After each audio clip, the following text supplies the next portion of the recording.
Shout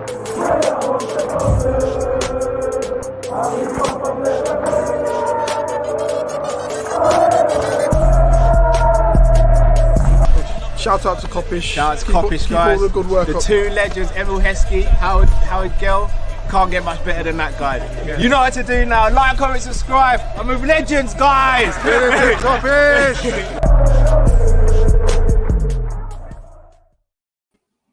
Hello, people, and what is going on? It's your boy, Man Like Matt, and I've got Cal with me. I know you can't see Cal, but he's still here. He's here via audio, and it is the preview, people. Liverpool versus Brighton. It is the 3 p.m. kickoff. Cal, what are you saying, fam?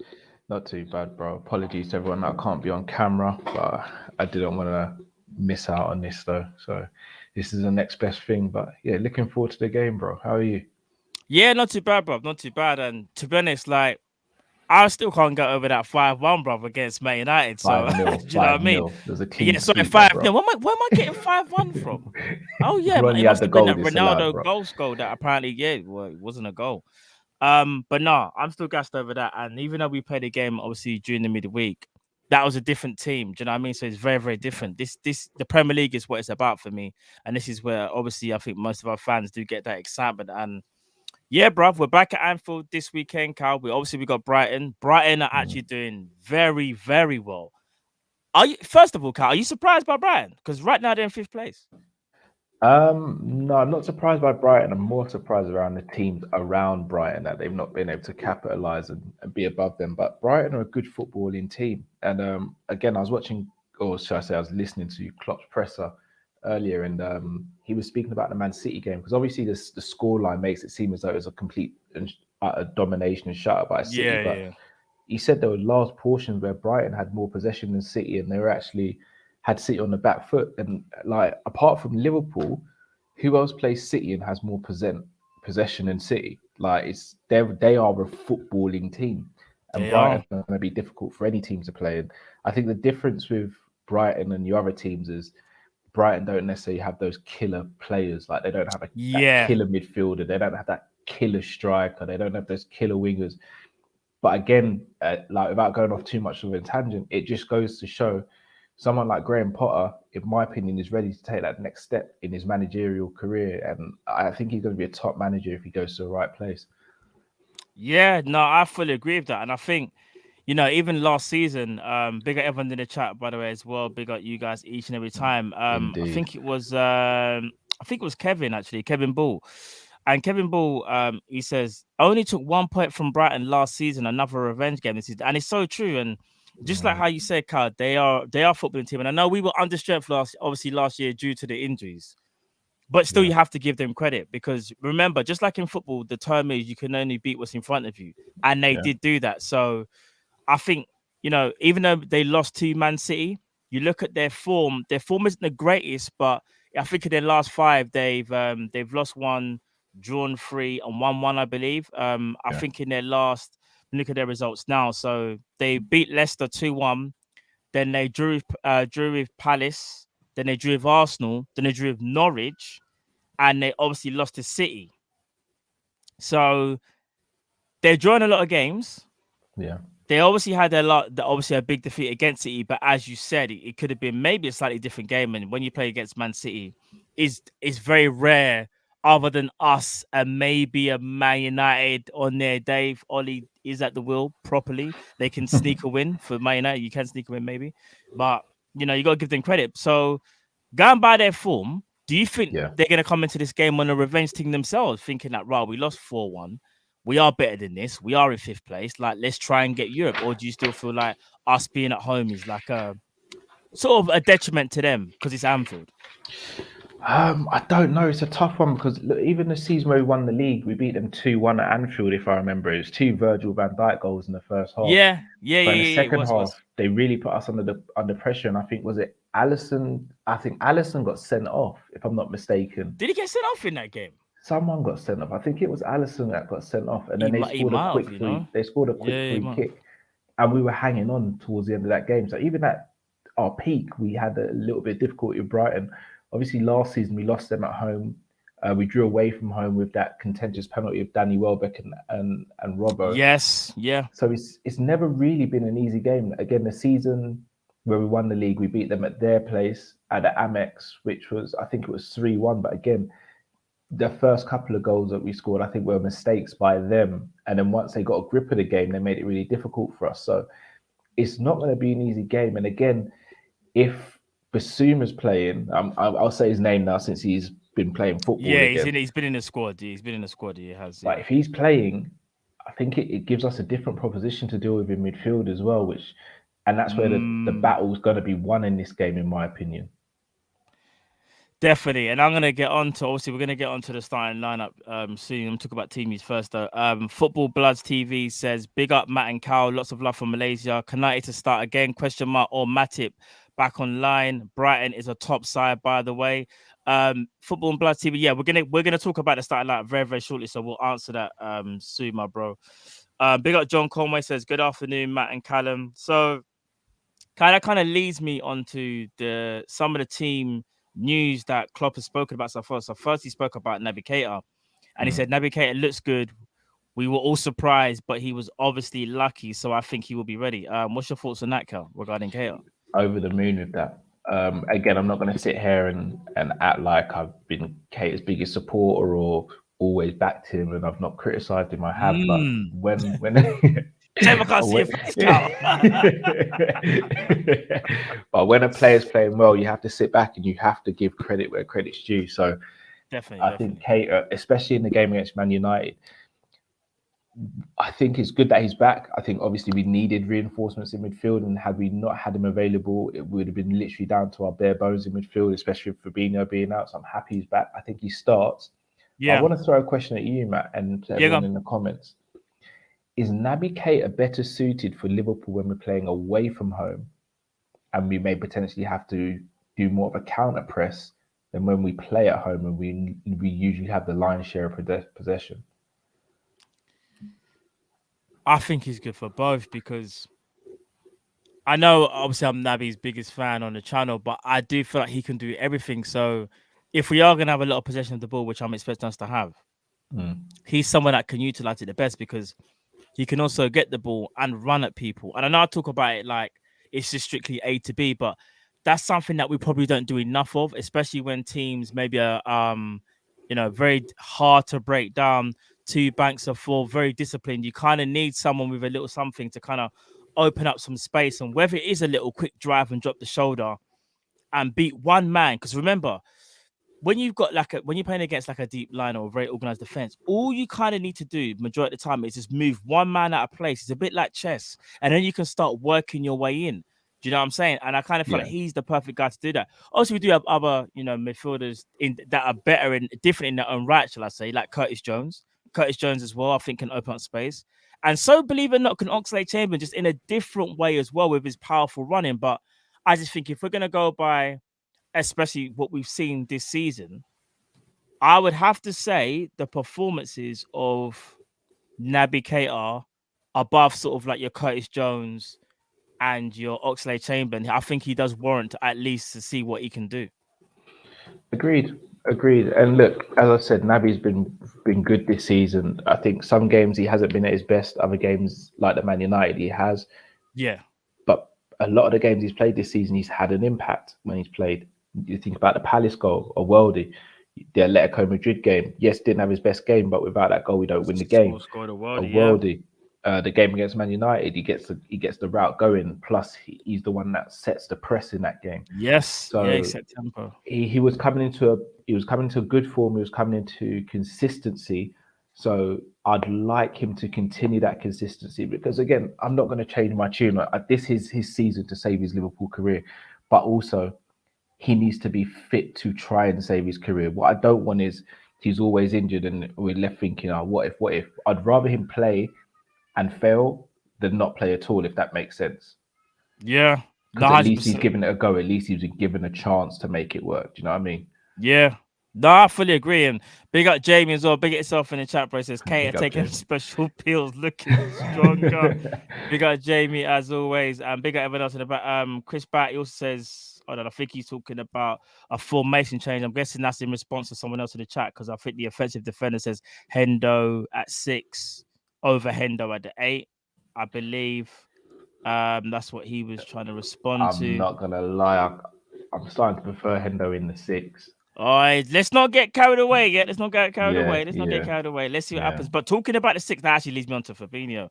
So Klopp has spoken about Fabinho. It's not good news, Carl. He says with Fabinho, it doesn't look that good. It's a bit more complicated, not too complicated, but complicated enough to keep him out now. Yeah. All right, first of all, You speak in riddles. yeah, he is, because you want to know what's so mad, yeah? That whole speech is so small, but he's used the word complicated 3 times. I don't like the sound of that. Like it's like man just went, yeah, and yeah, and yeah. Bro, he's not filling me with a lot of confidence right now. And we kind of do know we haven't got the best PR team when it comes to players being injured, Cal. So are you more worried about Fabinho, or do you still believe Klopp when he says like he's out for this game, but maybe next game should be right, or do you think it's something a bit more serious? All right, so here's the thing. I got to shout out to Chris Brack for this because we've been messaging a little bit this morning about this. Okay, big up, Chris. Should we really be so entitled as to when players come back from injury? I know we're fans and we want to know absolutely everything, but should we even be entitled or privy to that information? Because if we're privy to it, it means other teams are privy to it. And one thing I don't want us doing is rushing players back, especially someone like Fabinho, who's so important. So do we not just kind of have to sit? And again, I know it's going to throw out the argument of, well, yes, because we should have bought another centre midfielder in the summer. And I fully agree with that. I think we should be getting one in January. I get it. I get that. But in terms of just this as an isolated incident, should we not just wait until he comes back rather than probing all the time as to when's he coming back? When's he coming back? What's the exact date he's coming back? Because I hear that. Should we? All right. So I get what you're saying. But I believe the way how the footballing world works now, I think as fans, we don't necessarily have to know the exact detail. We don't have to know that, like silly little things like, I don't know, like he was back in training at 7:56 and he was the first person at the gate. Like, do you get what I mean? But in terms of just like knowing whether he's okay, I think we kind of, because think about it, as us fans, in some way, shape, or form, you're helping putting money towards the club. Sorry, that could be you've got a season ticket. It could be you go to see the game every now and again. You might go and buy merchandise. You might go and buy Liverpool. You know what I'm saying? There's so many things. So we're all part of this thing. So even though these guys are obviously they're supposed to have their privacy, there is a point where I do believe the club at least should give us that, even if it's an update. And this update was a bit too vague. Like put it like this, Cal. He might as well have said, as things stand, Fabinho's the same. We can't give you more. But when you start doing things like he's close, but not close enough, but he's kind of close, it's like you might as well not say nothing, bro. Like really and truly. And I think maybe the frustration is as well, Carl, is it stemmed from the Thiago thing when they said it's not serious, and then the man missed like nearly like the whole season. Kind of thing. So and even the Jota, remember Jota's like, Jota took a knock, mate. Yeah, in that game that we shouldn't have played him in. Oh yeah, now Jota's out for 3 months. So it's like I think this is where the frustration lies with the fans. But you are right; they don't have to give us the exact day. But I just think maybe they could do a bit better in terms of the communication, knowing what's happened with losing a midfielder in the summer and obviously losing players from last season. So I hear that. I hear that. Yeah, big up Shaka A. He says if Naby and Fab are available, should we rest Hendo? Well. No. Shaka, to answer your question, I think if Fabinho is available, he always starts. If Naby's available, as great as Naby's been in form, I don't think you necessarily need to run him into the ground and play him every single game. So I do think it's just about rotation, to be honest. I don't know how you feel about that, Kel. No, see, I don't think if they're both available, Fab's definitely not going to be available. If Fab's available, I don't think you start both of them. I think you start one. You keep one in reserve, because to throw 2 players who've just come back from injury straight into midfield, I think it's very, very risky, especially against Brighton, who play very good football. I was talking more in general, not for this game, by the way, when I said more. Sorry, apologies. I think it depends on the game.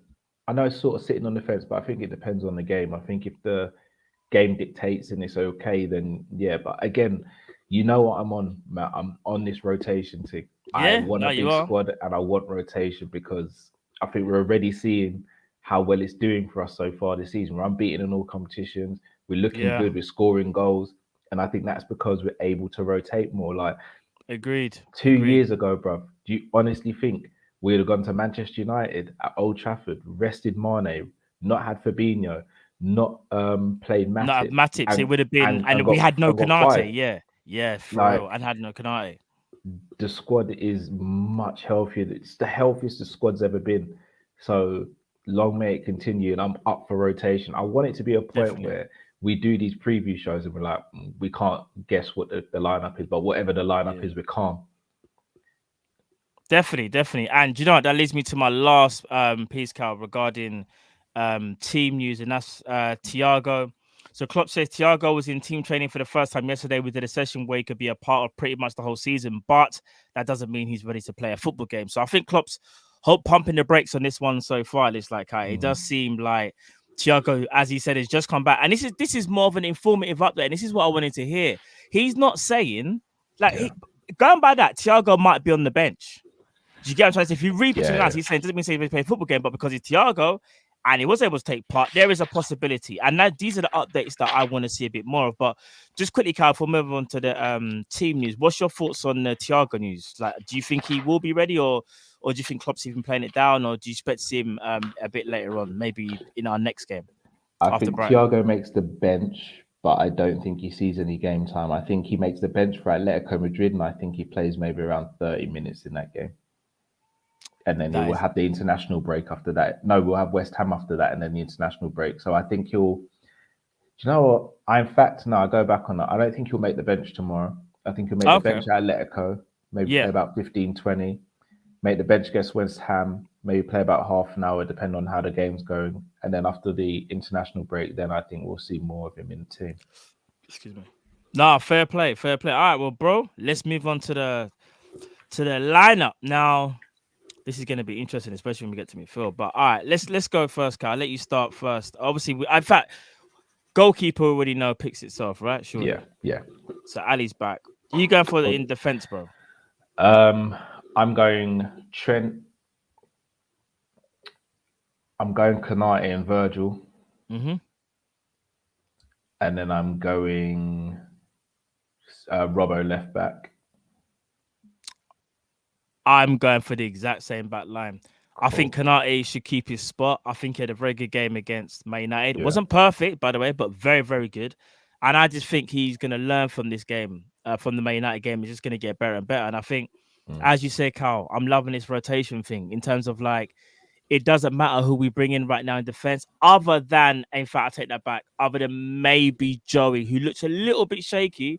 Yeah. But I don't think that's anything towards his ability or towards him going just forward in the long haul. That's just rustiness. Yeah, that's I said it. He hasn't got no much sharpness at all. You can tell Joe Gomez needs to run the games more so than say like a Matip, who I think Matip is one of those defenders. He can just step in at any moment and just be Matip. Whereas I think Gomez, we've always said, needs about 3 to 4 games where he gets to optimal level. Yeah. So, but yeah, I fully give that back line. All right, Cal, what are you saying for midfield, bro? What do you think Klopp's going to do in midfield? Or what would you do as well? So what I would do, I'd go Hendo at the base. Yep.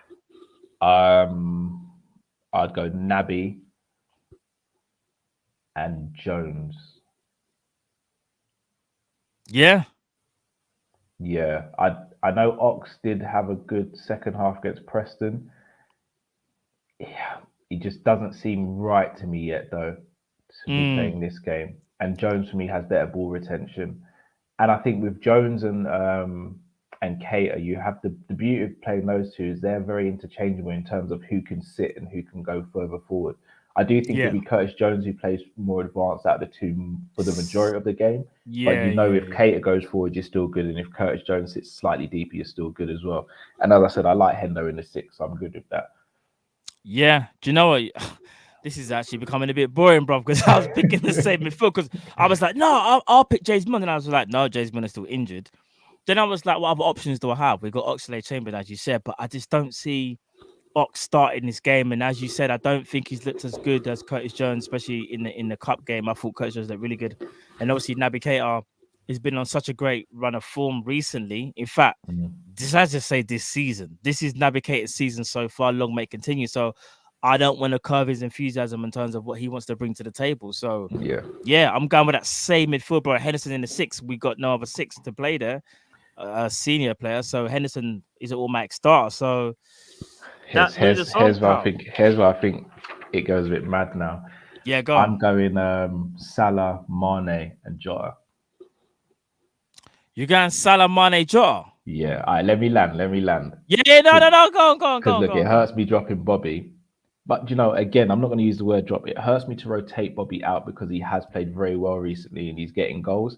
Yeah. But I think in a game where I think Brighton will sit deep in stages and sometimes, I think it will be good to have players who can really be busy around their centre-backs as opposed to dropping deep to collect the ball off the midfield. And yes, Jota's link-up plays and is great, but I do think in front of goal and his overall goal threat is much greater than Firmino's, even though Firmino's got more goals so far this season. And I think by having someone playing up against their centre-backs and pushing their centre-backs and sort of dragging their centre-backs out of position, I think it will open up more space for Salah and Mane. So that's why I've gone with those 3 as opposed to Bobby. Interesting. So I just brought a sign from Chris Batty speaking to Malak Shawnee in the chat. And Chris Batty was like, if we go 4-2-3-1, so I'd only want 3 of the front 3, then someone like a Jones, Taki to fill in. We haven't won too many games when the front 4 player. How do you feel about that, Cal? I know you obviously you've already picked, but is there even a chance that maybe Klopp could go 4-2-3-1, or do you think he will stick to the 4-3-3? Here's the thing. I agree and disagree with Chris there because he's right in terms of we haven't won many games with the front 4 playing, but I can't think of many games where we've actually played with the front 4. But at the same time, if we play all four and it's not going right, I don't think we've got enough on the bench. And Drifty's probably going to be like rolling around with joy when I say this, but if I'm going to go for a 4-2-3-1, I have to go with Origi up top through the middle and let him be a striker.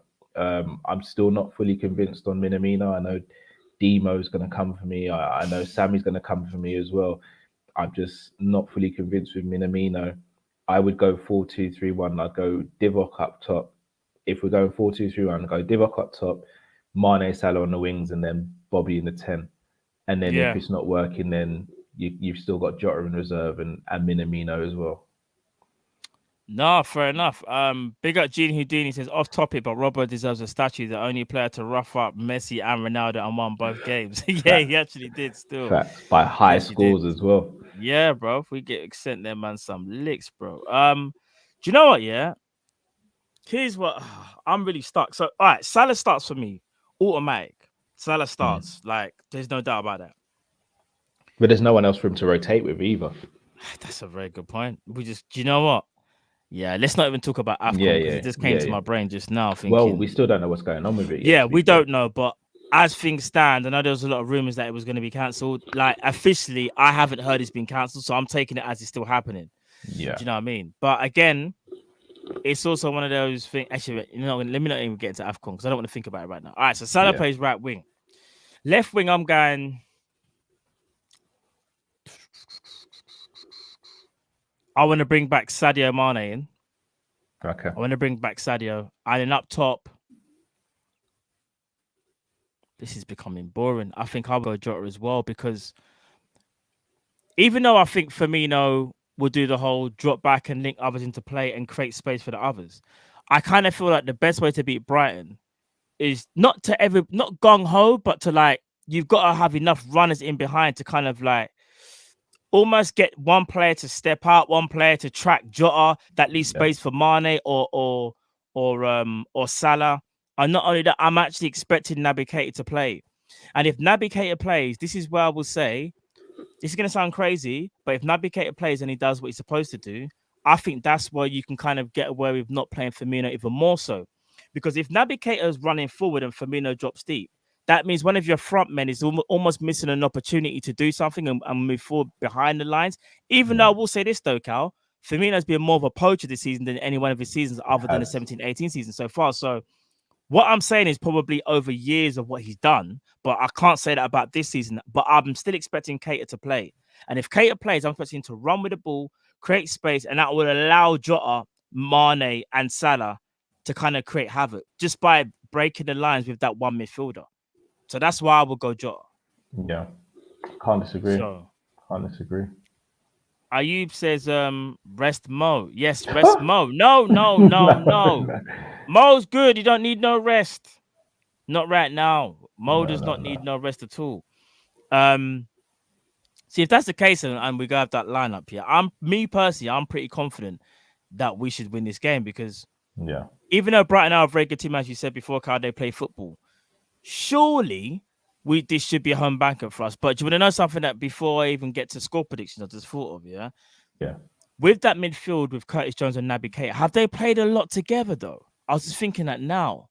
I know they're good enough to play together, but have they? No. All right, so if they haven't, and we've gone with, all right, who do you think Klopp will play? Not what we would play, because it just made me think about it now.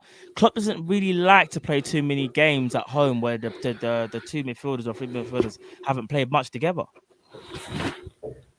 I think that is a lineup he'll go for. You think? I do. I mean, I can't think of if Milner was fit. I think Milner starts this game. I think Milner would play if he was fit, but obviously he's not. Yeah, I agree. But that's the issue. Milner's not fit. So I think if Milner's fit, then we're laughing, we're good. But he's not fit. Nah, fair play. And do you want to know something as well? I know it's too early as well because you got Thiago that potentially could be in the bench, but I'm still waiting to see that dream midfield three. I've been saying it since we signed all three of them. Yeah, well, obviously when the last one came in, Thiago. I want to see a midfield of Fabinho, Thiago, and Naby Keita. You know, we've never seen it. We've never actually seen it, bro. It's always one person comes on for the other. It's so stupid. Drives me insane. But to be fair, those times there, Keita wasn't really in form, and Thiago was, maybe not hitting the heights maybe that he was brought in to do, even though he's still been amazing, especially the back end of last season. But I just got to see it once, bro. I just got to see it. But I agree. Yeah, we have to, bro. What's it? Genie Houdini says, do y'all prefer Jota on the left or through the middle? I think I've always preferred him on the left. What about you, Carl? Same. Off the left, I think he gives so many. I think we saw it against United. Wan-Bissaka couldn't deal with him. Could not deal with him. He's not like Mane. He's not directly running at his fullback all the time and hugging the byline. He's in that, dare I say it, like Klopp with the half space. Yes, the inside left channel, innit? Like he's always him and Lindelof, Wan-Bissaka and Lindelof, they didn't know where to mark or who should have marked him. He was just in that pocket space every time. And that allowed Salah to have more space because Luke Shaw and Maguire had to come over and then Firmino was just in his bag as well, doing his tricks and doing whatever. It was just a tactical masterclass by Klopp. Like, I think everyone sleeps on what Klopp did in that game because we battered them and they were so poor, but it was a tactical masterclass by Klopp. And I think that's the beauty of having the difference between a Jota and a Mane, because they're two great left wingers, but they're two very different as well. Yeah, definitely. And do you want to know something? I'd arguably say, and I think someone says it best, big outside as well, Naby Deco had it incoming. Yeah, bro, I hope so. I hope so. Where is it? Who said it? It was, let me see if I can find it. I can't find it now. Where is it? No. Much better off the left. Where is it? Basically, someone in the chat says, I think Jota's better off the ball. And what I was going to say is this. I don't know if he's better, but he's different, as you said, because I think he's got more of a striker's instinct, because hence why when he played at Wolves, he used to be that kind of second striker and make those runs, whereas Mane's more been a winger that's now more so now wing forward. And I think Jota's runs off the ball are just mad. He's always looking to cause problems all the time. And he's relentless, just like Mane. So, you're right. We've got two amazing wingers. All right, so Cal, score predictions, bro. What are you saying? All right, I'm going to go 3-0 Liverpool. This is getting more and more boring because I predicted 3-0 when we done the show last night, bro. I think 4. I was tempted to go 4, but I think 3. I think it's going to be 3-0. I'm not saying it's not going to be a hard game, maybe for the first, I'd say 15 minutes, but I always feel like when we play ball, Cal, and when we literally just go, do you know what? Let's just turn up the heat a bit and see if they can handle it. There's no other team, in my opinion, that can handle it. other than maybe a Man City and a Chelsea. Chelsea do it in a different way where they literally just got to go everyone behind the ball. And Man City are just Man City. They are a juggernaut, whether we like it or not. So I think those are the only two teams that I think when we play our absolute. In fact, you know, I'd argue say when we play our best, no one can stop us. Yeah, I agree. I'd actually say when we're actually at our best, I don't think there's any team in the league that can stop us. That's me being honest, and that's not me being biased. That's just how I feel. Generally do feel like that. I agree. But yeah, I'm going 3-0 as well, Carl. So it's going to be interesting to see what happens on Saturday. And again, people, I don't have to tell you already. You got to like, share, and subscribe already. You know what time it is, people. It is Team Kopish. And we will be back later on today, obviously, for the Rival Watch Kopish calling. We'll be back on there tonight, people. I think about 7 o'clock tonight, people. So stay tuned for that. But for now, people, enjoy the rest of your Friday. Obviously, we'll be back tonight. Have a great one. We'll see you again in 7 p.m. people. We're out. Peace. Take care, people.